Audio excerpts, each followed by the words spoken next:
I had a feeling this Christmas dinner would be a disaster from the moment I walked in. It's not like I didn't know what I was stepping into. My family's holiday gatherings were always the same. But this year, I promised myself I would not tolerate their treatment. Before we dive into this intense story, we have a small favor to ask. Drop a comment below and tell us where you're watching from. It's always incredible to see how far our stories reach. Thank you so much. Now let's dive in. Let me introduce myself. I'm Lily, the youngest of 4 siblings. But being the youngest in our family has never come with anything sweet or endearing. If anything, it has always been the reason they speak down to me. I'm 28 now, but to them, I'm still a kid who needs to be coddled and corrected. They treat me like I haven't accomplished anything simply because I'm not married and I don't have children. But I've built a life I'm proud of, a career I love, a tight-knit group of friends, and an independence that seems to baffle them. For my parents and most of my siblings, though, it's marriage and babies or bust. Christmas dinner has always been a major event in our family. One of those rare times when we all gather at my parents' old Victorian home, which has been passed down for generations. On the outside, it's postcard perfect for family photos. On the inside, it's large and drafty, much like the frosty air that always seems to settle between us.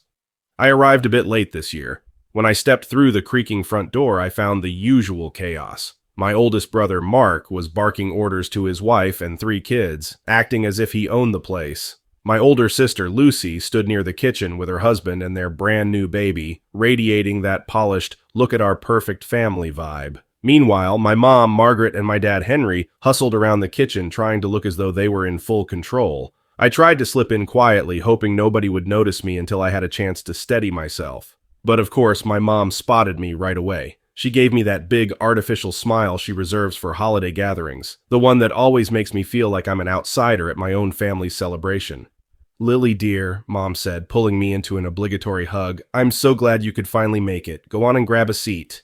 Before I could respond, Dad's voice boomed from the dining room. "Dinner's almost ready. Mark, Lucy, get those kids seated." I stood in the foyer for a moment, unsure of what to do next.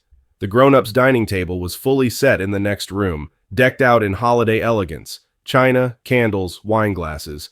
My father was already seated at the head, looking like the king of his castle. My siblings were positioning themselves around him, plenty of space for their spouses and children, but strangely, no seat left for me.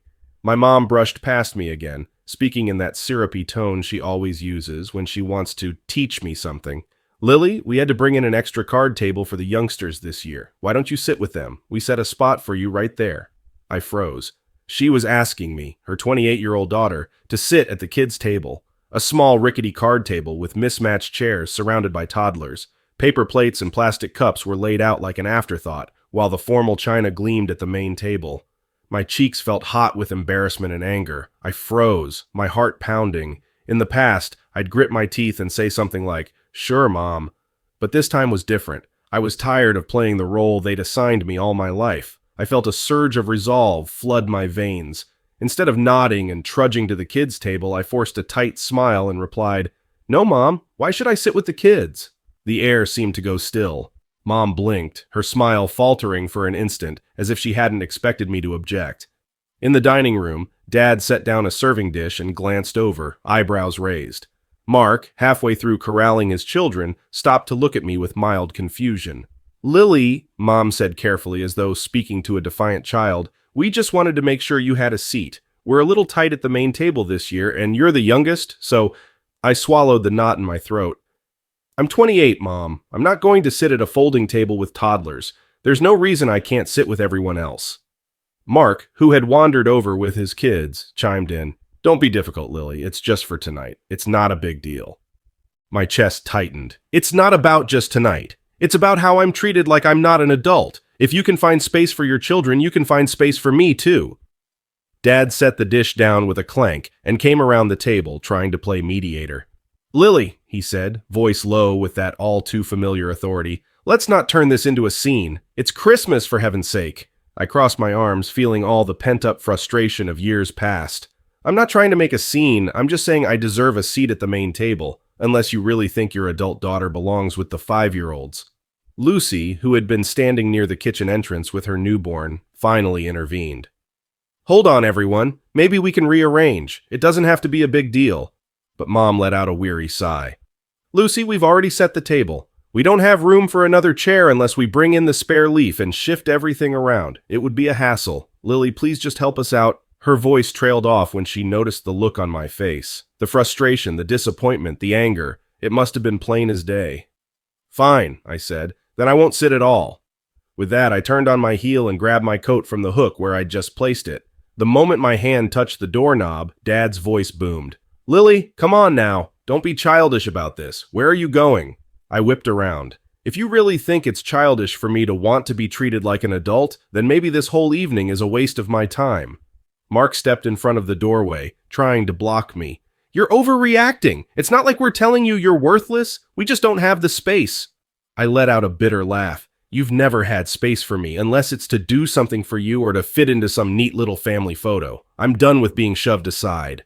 Mom's eyes darted around, worried about the rising volume and how we might be disturbing the carefully orchestrated holiday dinner. Lily, please. It's Christmas Eve. Can we just talk this out calmly? Talk it out? I repeated, voice trembling. You've had years to talk it out. Every holiday, I'm the last consideration. I'm tired of it.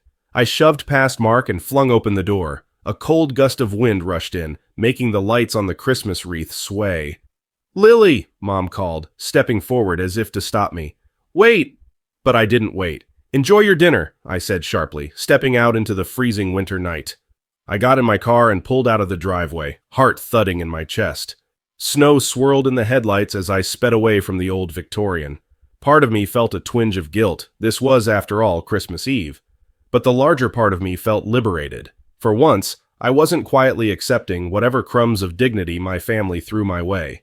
I drove aimlessly, passing twinkling Christmas lights on houses across the city. Finally, I ended up at a small diner, its neon sign flickering in the cold. I parked, wiped the tears from my cheeks, and headed inside. The warmth of the place was a welcome contrast to the icy night and my even icier mood. Slipping into a booth, I tried to calm down. A waitress, looking tired but kind, ambled over to take my order. I asked for coffee, something hot to steady my shaking hands. I hadn't been there long when the diner door swung open, letting in another blast of frigid air. I glanced over, half hoping it wasn't anyone from my family. But there stood Lucy, carrying her newborn. Her face was lined with worry. She spotted me and came over, sliding into the booth across from me. Lily, she murmured. This is crazy. Mom's in tears, Dad's fuming, and Mark's taking it out on everyone. I had to get out of there. I stared into my coffee. So they sent you to reel me back in? Lucy looked hurt.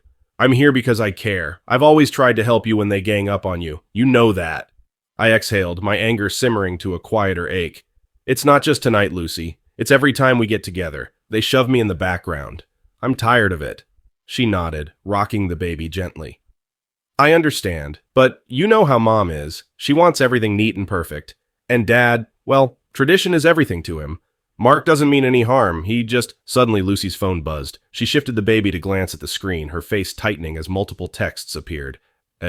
Mom, Margaret. Lucy, your sister's making a scene. We need your help. Mom, Margaret. She's blowing this out of proportion. Talk some sense into her. Mom, Margaret. Don't let her ruin Christmas. Lucy sighed as a new message from Mark popped up. Mark, you've always been able to calm her down. We're tired of her drama. Fix this or she'll ruin Christmas for everyone. I caught a glimpse and felt my stomach knot. They're painting me as the villain. Again, Lucy bit her lip. They think you're overreacting. You mean causing a scene? I snapped. Anytime I stand up for myself, they call it drama. Her phone pinged yet again. Mom, Margaret. Lucy, are you with her? Sort this out before your father loses his temper. And that's somehow my problem? I muttered. They put me at the kids' table, but I'm the one who's ruining Christmas? Lucy cradled the baby. Look, they won't see how serious you are unless you go back and stand your ground. I hesitated. They'll twist it so I'm the selfish one, and we'll be back to this next year.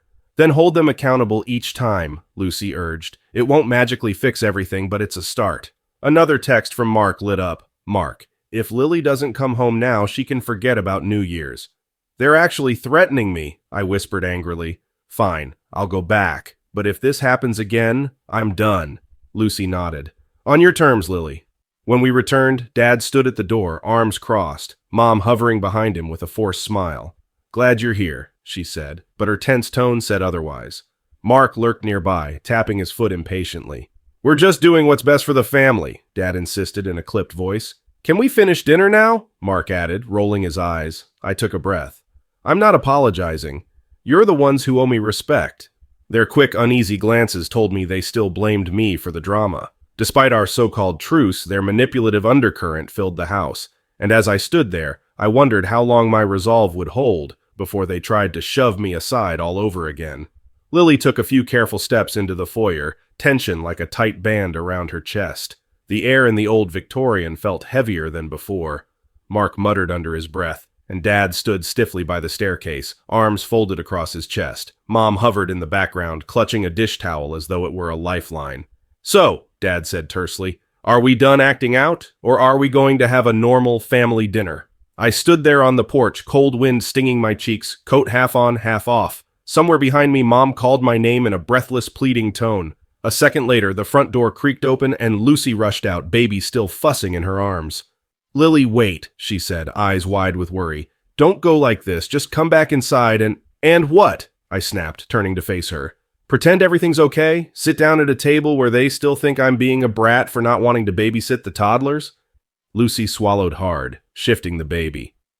"I know you're hurt. I know they're not exactly willing to see your side. But if you stay, maybe you can make them understand." I almost laughed at how hopeful she sounded. "Lucy, I've tried. You saw how Dad told me I was the one who needed to behave. How Mom kept insisting I was ruining Christmas. And Mark? He's acting like my asking for respect is some massive inconvenience. They don't want to understand." Behind Lucy, the door opened again, letting out a rush of warm air and the sharp sound of Dad's voice. "Lily, are you really going to storm out again? This is the second time tonight."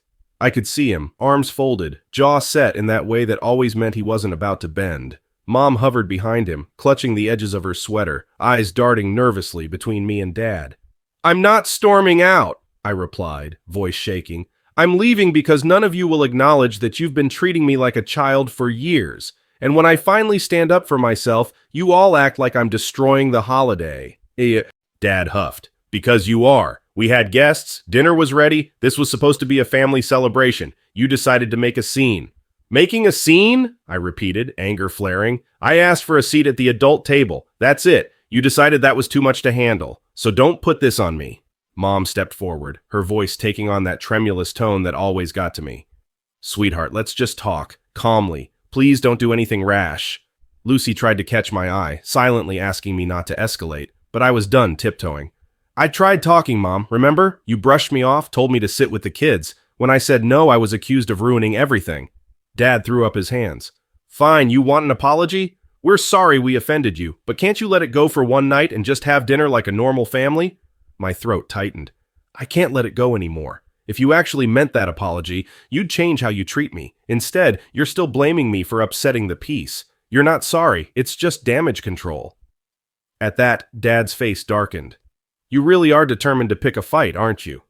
My heart pounded in my ears. "I'm determined to be respected," I said slowly, each word trembling with suppressed anger. "And if that's too much to ask, then this isn't a family I want to be part of tonight." From the doorway, Mark's voice cut in, sounding impatient. "We're all tired of this. Either come back in or don't, but stop dragging it out." I felt my jaw clench, tears threatening to spill. For a moment, I glanced at Lucy, who looked as though she was about to cry herself. She mouthed the word please, but I knew in my gut that staying would only lead to the same toxic dynamic year after year. "I'm done," I said quietly. Then louder, "I mean it, I'm done." Turning on my heel, I slid my arms fully into my coat sleeves and walked to my car. Dad stepped forward like he might try to physically stop me, but Mom held him back. Lucy stood there, baby in her arms, tears in her eyes. For a split second, I hesitated, but then I remembered how quickly they'd blamed me for everything, how they'd threatened, how they'd manipulated. I opened the car door, slid into the driver's seat, and started the engine. A swirl of cold air rushed in as I pulled the door shut. Through the windshield, I could see Dad shaking his head, Mom with her hand pressed to her mouth, and Mark looking annoyed. Lucy was the only one who looked truly heartbroken. But I couldn't save her from this mess without sacrificing myself again, and I refused to do that anymore. I backed out of the driveway, the headlights casting long shadows across the icy lawn. The old Victorian house stood behind me, aglow with Christmas lights and the muffled tension of a celebration gone wrong. But as I drove away, I felt a strange sense of relief. Leaving hurt, but staying would have hurt more, and for once, I chose myself. I chose not to settle for a folding chair in my own family. If they couldn't see me as an adult now, maybe they never would, and that, I decided, was a risk I was willing to take.